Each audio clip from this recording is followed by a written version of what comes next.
Hey everyone, and welcome back.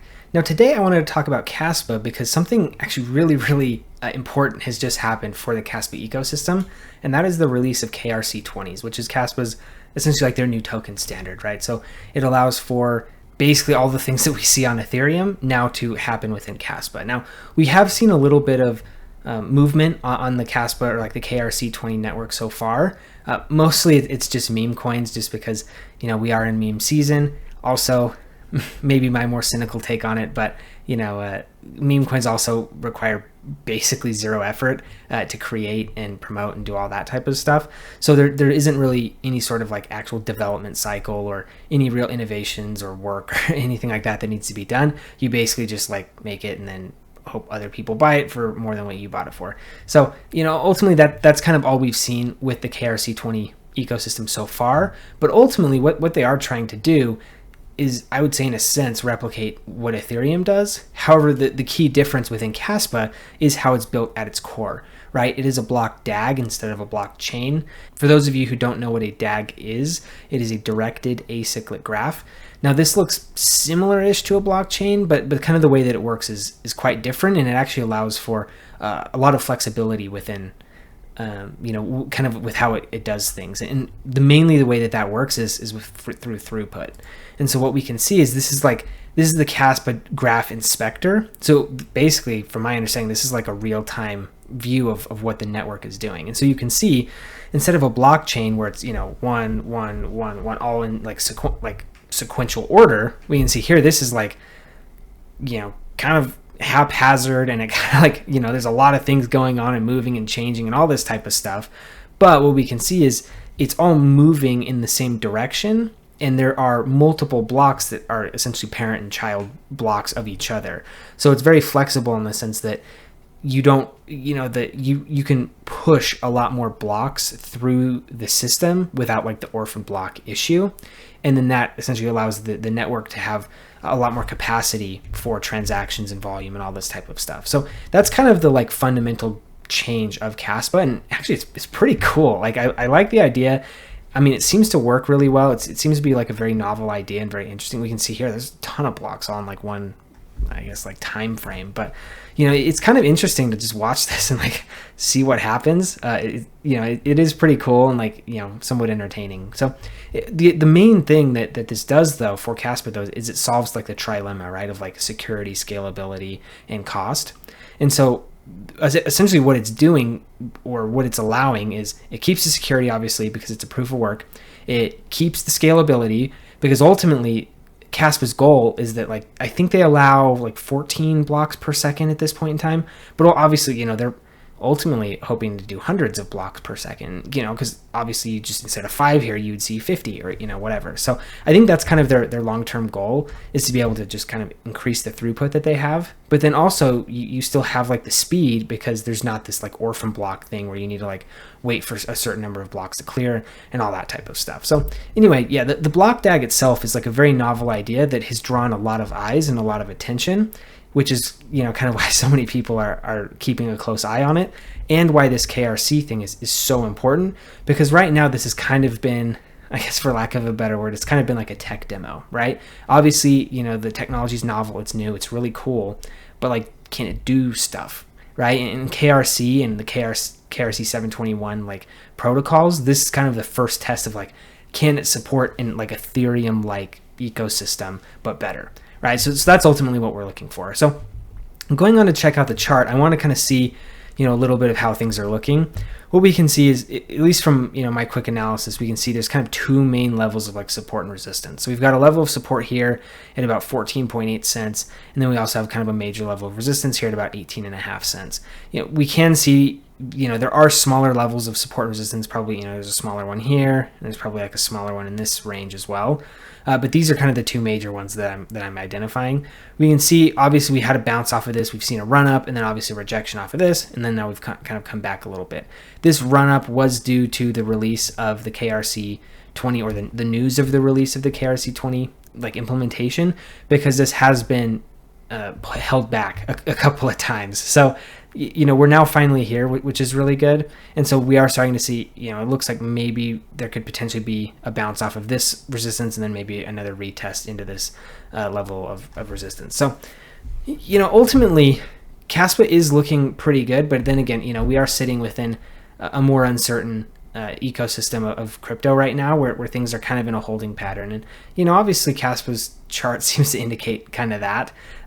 Obviously, we have seen a pretty decent pullback within the wider market, and Kaspa hasn't been victim too much of that, at least so far. I mean, obviously we saw this little bit of a pullback, but nothing crazy. Obviously, there is a lot of hype and news and, kind of good energy surrounding Kaspa currently. But ultimately, if that kind of starts to tail off a little bit, maybe we kind of see a pullback and a bounce off of this support level. It's hard to say, but ultimately I think that is a possibility. So ultimately we need to talk about, what is KRC20, what's its purpose, what's it supposed to do, all of that type of stuff. And so ultimately what KRC is supposed to be is it allows essentially the creation of tokens on chain. So currently that's pretty much exclusively for meme coins, but I think ultimately it's supposed to function just like any other token that we would see. So, obviously we've talked about Render before. Render just completed a migration from Ethereum to Solana.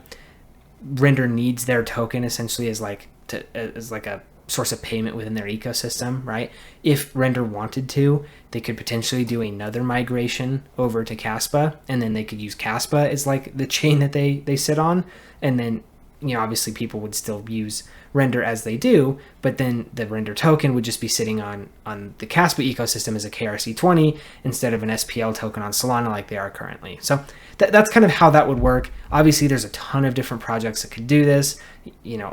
Exchanges are another that have tokens. So, if there was a Kaspa swap and, they could have their Kaspa swap token, that would be another one that, would kind of act as a KRC20. The other KRC 721, that's essentially like the NFT protocol, right? So obviously NFTs mainly sit within the Ethereum chain.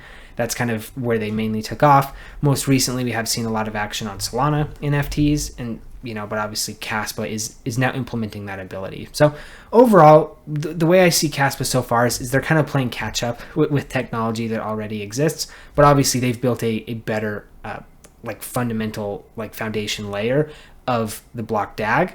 So that's kind of why they're playing catch up. I think we gotta ultimately, I think there's two steps here, right? So the first step is, can Kaspa essentially catch up to what is already existing, but with a better network? That's step one. If they can pass step one, great. Now step two, it goes into, okay, well now what, right?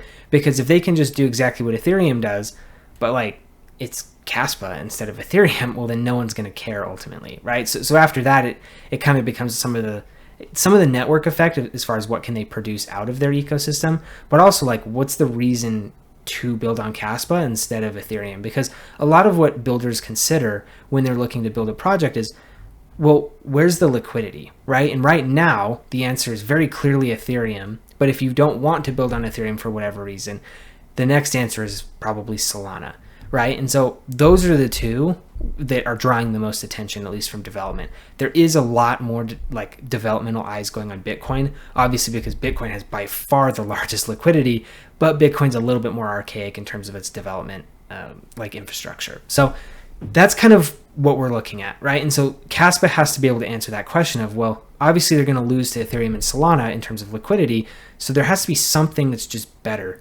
on the Solana ecosystem that people are going to want to use. And so that is kind of step two, and that obviously that remains to be seen, just because they're still kind of behind the curve in some of the more basic tech implementations and whatnot. So the last thing I wanted to check out was Kasplex. So Kasplex has gone live less than 24 hours ago, and in that time there's been 17 million Kaspa paid as gas. There have been 9 million KRC20 transactions, and there have been 134 tokens deployed. So for less than 24 hours, I think this is pretty good. And also I think this serves as two things, right? First off, this served as kind of a stress test for the Kaspa network. And at least to my knowledge, things have not gone down at all so far. So that's good. It was able to support the volume and support the increased load on the network, which is great. And then also, obviously there's been a level of interest within the ecosystem itself. People are actually using it. Obviously there is a level of hype built into this. So maybe let's come back in a month and see where things sit. But ultimately, I feel like this is probably a pretty good like step one that we've been seeing from Kaspa. And this chart actually did come from Mr. Herman. So if you want more Kaspa information, check him out. But so anyway, that's kind of a general update on Kaspa and KRC. It did just come out about 24 hours ago, so this is something that you very closely should be watching. This is something that could be the most important day, of Kaspa's history, depending on kind of how this goes. So obviously, a lot to pay attention to and a lot to keep an eye on. So I just want to kind of point that out and make you aware of it. Obviously, I'll keep us updated on Kaspa as things, continue to develop. But right now, I just wanted to get your eyes to it just so you can kind of see what's going on and be more updated within the overall crypto space. So anyway, if you found the information in this video useful, please do give me a like and subscribe. It really does help me out. I am still trying to grow my channel and continue to reach more people within the YouTube algorithm. So if you could help me do that, I would really appreciate it. Also, if you have any questions, comments, feedback, ideas, anything like that, please do leave me a comment below. I do read and respond to all of my comments. So if you have anything that you want to tell me or you think I should know or anything like that, I would love to hear it. So anyway, thank you for tuning in, and we'll see you in the next video.